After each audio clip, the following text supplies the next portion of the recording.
this video is going to be weird.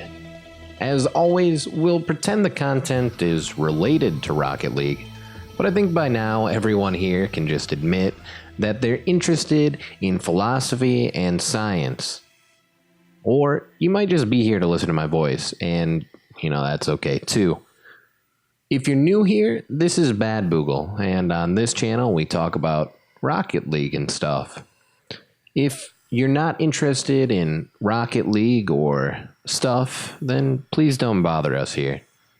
Sometimes science and philosophy are seen as two distinct ways of addressing problems in the world, and if anything in this day and age, science is seen as successful in a way that philosophy is not. To illustrate what I mean, take Neil deGrasse Tyson. He's a highly influential intellectual figure in the media. He's supposed to be the embodiment of our scientific values and what makes science special. Yet he views philosophy as a danger to science, and I think this is a huge blunder. It's a terrible mistake that will lead, and seems to have led, to a decrease in his reputation. He's more and more these days seen as someone who is just pedantic and silly rather than a real scientist. Not only is philosophy invaluable to science, there is no demarcation criteria.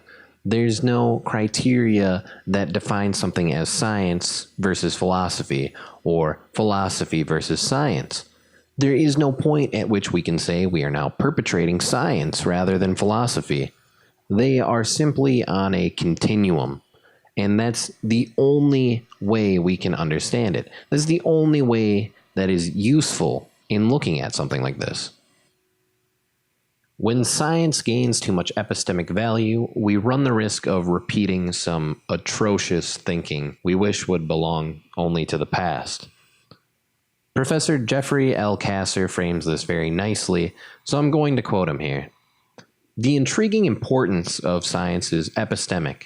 Epistemology is a fancy Greek word meaning the theory of knowledge and justification. Philosophers are professionally incapable of doing without this word, I'm afraid. A paradigmatic example of this relationship between philosophy and science is that the Nazis believed and thought they were justified in knowledge that other beings were inferior to them. They used scientific principles and values, but in ways we would never want associated with our concepts of science. They were wrong, ethically and conceptually. And if other creatures that differ from us only in conception, other people that were just as clever as us, could get it so wrong, we should remain humble. The point I really want to make with this video is that there is no authority on anything scientific.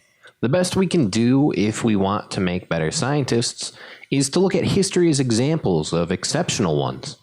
The scientists that really changed the game. Aristotle, Galileo, Newton, and Einstein. Past that, reconcile it with results from experiments in quantum physics, and your hypotheses will probably be of reasonable value. Alright guys, I know that was a weird rant, but thanks for watching and listening. Also guys, I'm going to be streaming right after I upload this, so you can tune into my Twitch for that. You can find a link in the description here. Thanks for watching, hope to see you there.